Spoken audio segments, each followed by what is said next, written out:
Hey guys, today we're going to take a look at the note-taking method called the big picture outline annotation method. And when it comes to note-taking, oftentimes, first of all, world history uh, textbook authors are often really long-winded and they try to fill the pages with as much as they can possibly know and squeeze in. So oftentimes they talk a little bit too much. And the problem is that it's harder for us as readers to be able to take on the argument that they're trying to get to and also write down enough such that it's short enough for review, but then long enough to provide some details for you. And so the method, big picture outlining, seeks to allow you to engage in the text, to sift through all the massive detail and engage in the book in a way without feeling overwhelmed and overworked, but yet at the exact same time, you're actually thinking about the material that you are writing down and annotating. So here's the method in a nutshell. Okay, so what you want to do as you read the textbook, okay, is to look for, first of all, thesis statements within, and they're arranged in a way such that it should make sense. So say, for example, let's go to our online textbook here, okay, and what we want to be able to do is to take a look at, in this case, the introduction. So here is the beginning of chapter 5. And let me come back to this just a little bit here. Okay, this is the beginning of chapter 5 here. And what you want to do is to take a look at the introduction. First of all, the online textbook is fantastic, really great pictures. The online version also provides that really well.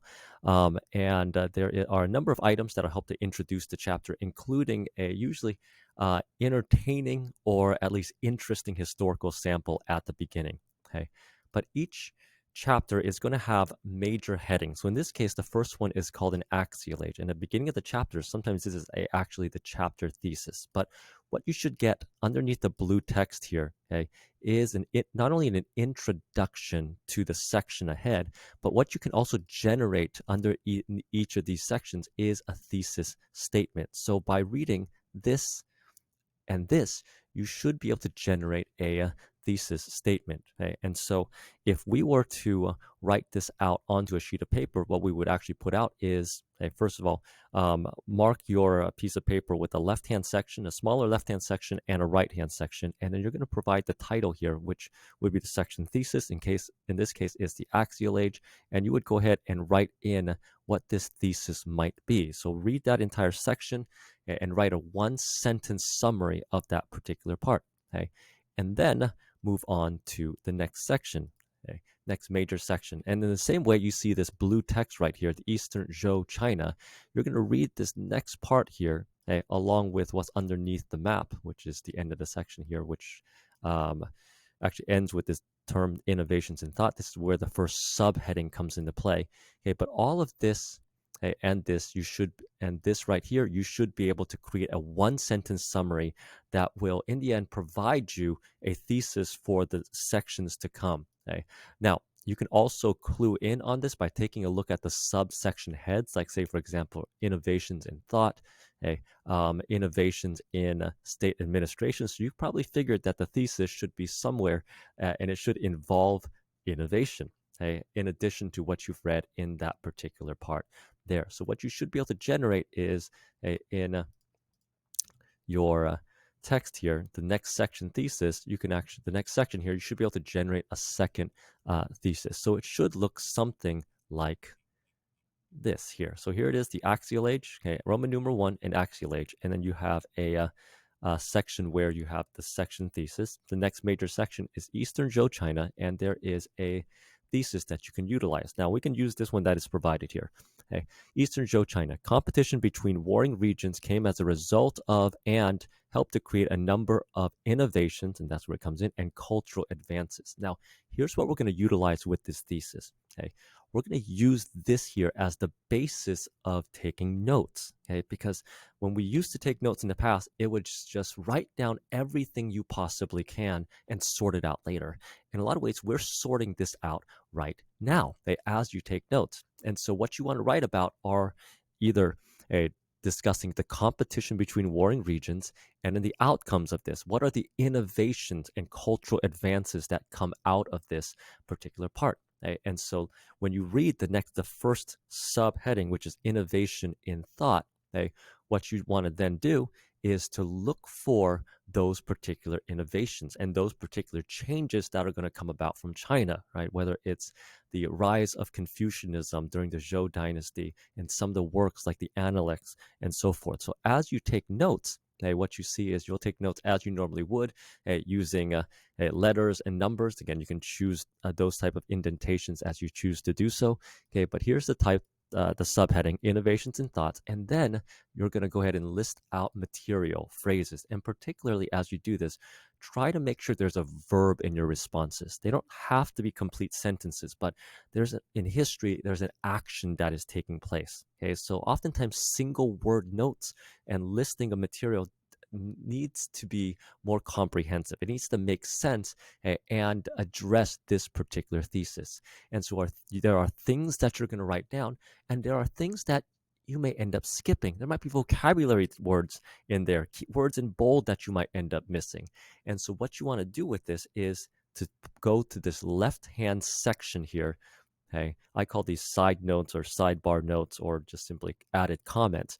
Okay, and then you can add in, if you take Cornell notes, the things you normally would in a Cornell note setting. Okay, whether it's key questions that occur when you read, okay, an illustration, or notes that deal with things like preset categories, the historical thinking skills, right? Changing continuity over time. Okay, this is a political institution being demonstrated here. This is similar to something else that I've seen. This is a continuity from another chapter. So this is an important definition that I'm leaving out that doesn't fit in the thesis, but I need to add this in somewhere so that your notes are organized based upon an argument, and you're providing evidence for that particular argument, and everything else that might be important, you're leaving out to the side that you can reference to later on, as you see here. So you would continue on. So first subhead, innovations in thought. You would continue to read throughout this part until you get to the next subheading here, which is innovation in state administration. Okay, and because this is part of the subheading from above, you would just simply take notes in the exact same manner as before. Again, these are notes. These aren't just simply a listing of ideas. And then you would continue on in this particular section. There's a next subheading, innovations in warfare, economic, social, and cultural changes. And you keep moving on. And usually, if you have to click forward, this is where the next major heading comes in. And in that is a new thesis statement that you need to be able to produce, or in many cases, I'll actually provide them for you in these cases. So with that, you would take notes accordingly until you get to the end of the chapter. Now, what happens at the end of the chapter is you're going to make a number of conclusions. Okay, I call these quick hit conclusions. In other words, quick historical thinking skill conclusions. And so you're going to be asked to do three things. Okay, one, you're going to provide an answer that takes a piece of evidence from the reading, and address change and continuity over time. How does this demonstrate change or continuity from another time in this particular region? Okay, and you're only selecting one piece of evidence. You're not doing the whole chapter. You're selecting one piece of evidence. Okay, so when it comes to, say, for example, you're looking at in this case here, the adaptation of Confucianism into the Zhou imperial government created new administrative classes that were different than the diviners and the fortune tellers of the Shang King. So in other words, this is just one piece of evidence that you're utilizing to demonstrate change and continuity over time. In the same way, you're going to do this with the comparison, where you're going to take one particular item and compare it with something else that you've seen in a different region, in a different time period. And same thing, you're going to take a look at one where you can examine a particular difference. And that will fulfill the requirements of the big picture outline notes.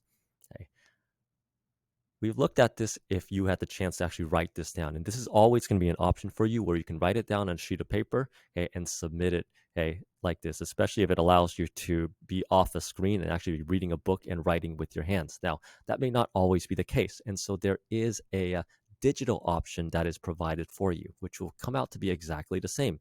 So the method is the same with a heading, a thesis, and then also the notes that are provided here. But one addition using Google Documents is to be able to utilize the comment section for your sidebar notes, okay, and added comments. And so you'll note that there are comments here. Every time you highlight something, okay, let's say I'm going to highlight innovations, okay, it shows up as a little add a comment sign. So if you want to add in a comment, okay, or add in the types of innovations here, okay, or a question, you can go ahead and add a comment, and it's going to show up on the right-hand side here, okay.